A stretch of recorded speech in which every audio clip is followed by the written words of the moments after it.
নমস্কাৰ এই মুহূৰ্তত আহি পৰিছে কেইবাটাও গুৰুত্বপূৰ্ণ খবৰ আৰু এণ্ঠনৰ খবৰসমূহ নিতৌ পাবলৈ চেনেলটো ছাবস্ক্ৰাইব কৰি ভিডিঅ'টোত এটা লাইক কৰি দিবলৈ নাপাহৰিব। তেনে বলত দেৰি নকৰি খবৰকেইটা আৰম্ভ কৰোঁ। দৰ্শকসকল দিব লৈছোঁ প্ৰথমটো খবৰ।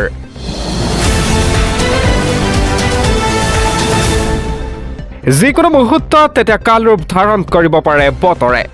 ৰাজ্যৰ 23খন জিলাত জাৰি কৰা হৈছে য়েলো এলাৰ্ট। নামনি অসমৰ পৰা উজনি অসমলৈকে বতৰে চলাব এতিয়া সংহাৰ। দিব লৈছে এটা ব্ৰেকিং নিউজ। ছেপ্টেম্বৰ মাহৰ পৰা ৰাজ্যত হোৱা নাই বৰষুণ। এটা যিকোনো মুহূৰ্তত কাল ৰূপ ধাৰণ কৰিব বতৰে। ৰাজ্যৰ 23খন জিলাত জাৰি কৰা হৈছে য়েলো এলাৰ্ট। সলনি হৈছে বতৰৰ ৰূপ। এটা চৌদিশে ধূলিময় পৰিৱেশ। নামনি অসমৰ পৰা উজনি অসমলৈকে বতৰে চলাব এতিয়া সংহাৰ। কোকৰাঝাৰ, ধুবুৰী, চিৰাং, বাক্সা, তামুলপুৰ, নলবাৰী, কামৰূপ মেট্ৰত য়েলো এলাৰ্ট জাৰি কৰে বতৰ বিজ্ঞান কেন্দ্ৰই। এতিয়া ওদালগুৰি, দৰং, শোণিতপুৰ, নগাঁৱতো জাৰি কৰা হৈছে এলাৰ্ট। বিশ্বনাথ, কাৰ্বি আংলং, গোলাঘাট আৰু যোৰহাটতো এলাৰ্ট জাৰি কৰে। লখিমপুৰ, মাজুলী, শিৱসাগৰ, ধেমাজিতো এলাৰ্ট জাৰি কৰে। এটা ডিব্ৰুগড়, চৰাইদেউ, তিনিচুকীয়াত জাৰি কৰা হৈছে এলাৰ্ট। বিজুলী ঢেৰেকণিৰে হ'ব প্ৰচণ্ড ধুমুহা বৰষুণ। ছেপ্টেম্বৰ মাহৰ পৰা এটা ৰাজ্যত হোৱা নাই বৰষুণ। যিকোনো মুহূৰ্তত কাল ৰূপ ধাৰণ কৰিব পাৰে বতৰে। এটা ৰাজ্যৰ 23খন জিলাত জাৰি কৰা হৈছে য়েলো এলাৰ্ট।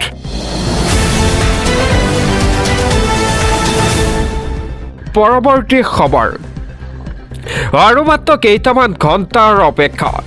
কাইলৈ পুৱা 10:30 বজাৰ লগে লগে 40 লাখ মহিলাই লাভ কৰিব 9,000কৈ টকা।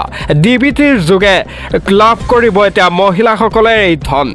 গাঁও সভাত উপস্থিত থকাৰ সময়তেই মোবাইলত আহিব মেছেজ।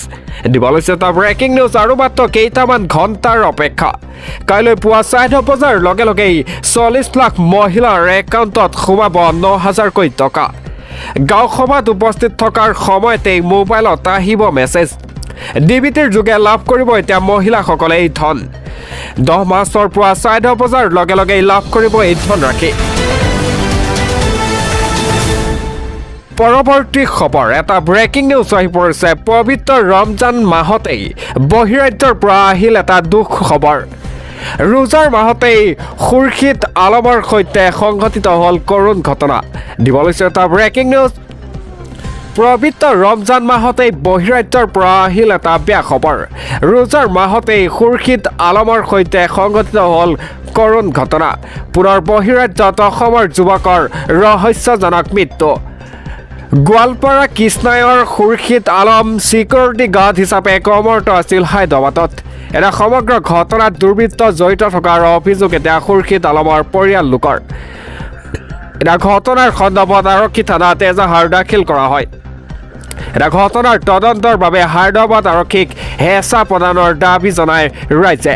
পুনৰ বহিৰাজ্যত অসমৰ যুৱকৰ ৰহস্যজনক মৃত্যু হয়।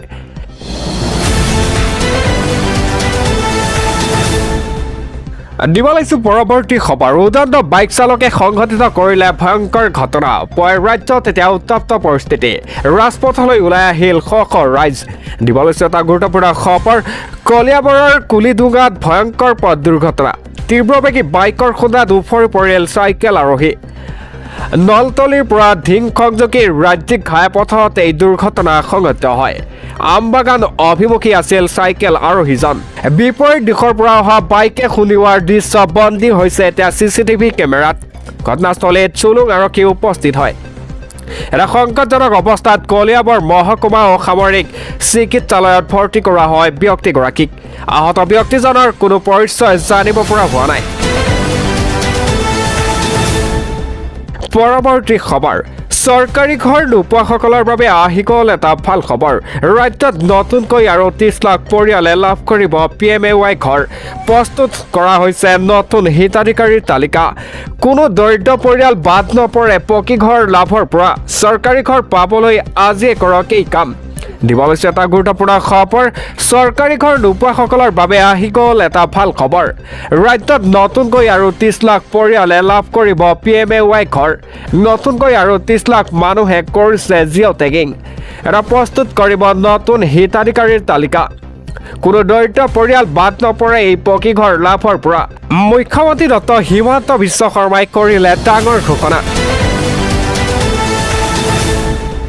পৰৱৰ্তী খবৰ এটা ব্ৰেকিং নিউজ আহি পৰিছে ৰাজ্যত আকৌ বুলডোজাৰ একশ্যন 2 শতাধিক আৰক্ষীৰ উপস্থিতিত প্ৰশাসনৰ বৃহৎ উচ্ছেদ অভিযান তালি টোপোলা বান্ধি বেদখলকাৰীয়ে এৰিছে ঘৰ দিব লৈছে এটা ব্ৰেকিং নিউজ ৰাজ্যত আকৌ বুলডোজাৰ একশ্যন উচ্ছেদৰ বাবে সাজু হৈছে 2 শতাধিক আৰক্ষী চৰকাৰী ভূমিৰ অবৈধ দখলকাৰীৰ বিৰুদ্ধে ৰাজ্যত অব্যাহত আছে উচ্ছেদ অভিযান চতিয়াৰ 3টাকৈ স্থানত বিশ্বনাথ জিলাৰ প্ৰশাসনে উচ্ছেদ অভিযান আৰম্ভ কৰে চতিয়াৰ মিলনপুৰত 34টাকৈ পৰিয়াল আৰু চৰাইজনীয়াত 16টা পৰিয়াল আৰু চলাহুলাত 15টাকৈ পৰিয়ালসহ মুঠ 65টা পৰিয়ালত এই উচ্ছেদ অভিযান আৰম্ভ হয় 200ৰো অধিক প্ৰশাসনৰ লোকৰ উপস্থিতিত চলিছে উচ্ছেদ অভিযান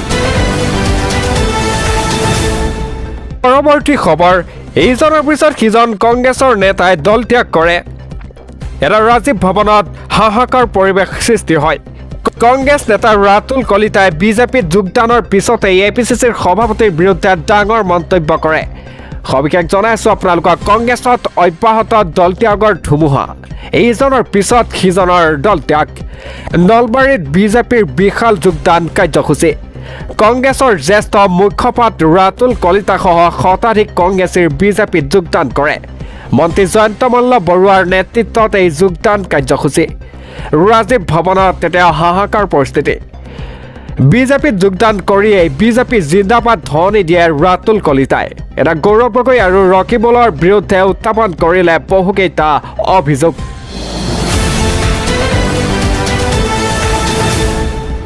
পৰৱৰ্তী খবৰ নিশাই বৰাকত এতিয়া উত্তপ্ত পৰিস্থিতি ৰাজপথলৈ ওলাই আহিল হাজাৰ হাজাৰ লোক শিলচৰ ইম্ফল ৰাষ্ট্ৰীয় ঘাইপথ অৱৰোধ কৰি ৰাজ্যৰ প্ৰতিবাদ দিব লৈছে এটা ব্ৰেকিং নিউজ নিশাই বৰাকত এতিয়া উত্তপ্ত পৰিস্থিতি ৰাজপথলৈ ওলাই আহিল হাজাৰ হাজাৰ লোক যুৱকৰ মৃত্যুক কেন্দ্ৰ কৰি উত্তপ্ত হৈ পৰিছে বৰাকৰ ৰাজপথ শিলচৰ ৰংপুৰত হোলীৰ দিনাই সংঘটিত হৈছিল এই অঘটনটো এটা কেইবাজনীয়া যুৱকৰ দলৰ আক্ৰমণত গুৰুতৰভাৱে আহত হৈছিল সাজন দেৱ নামৰ যুৱকজন পৰৱৰ্তী সময়ত হস্পিটেলত মৃত্যু হৈছিল যুৱকজনৰ এটা যুৱকজনৰ মৃত্যুৰ পিছতেই মৃতদেহ লৈ শিলচৰ ইম্ফল ৰাষ্ট্ৰীয় ঘাইপথ অৱৰোধ কৰে ৰাইজে এটা ঘটনাৰে জড়িত অভিযোগত আৰক্ষীয়ে গ্ৰেপ্তাৰ কৰা 3 অভিযুক্তৰ বিৰুদ্ধে কঠোৰ শাস্তিৰ দাবীত ৰাইজৰ প্ৰতিবাদ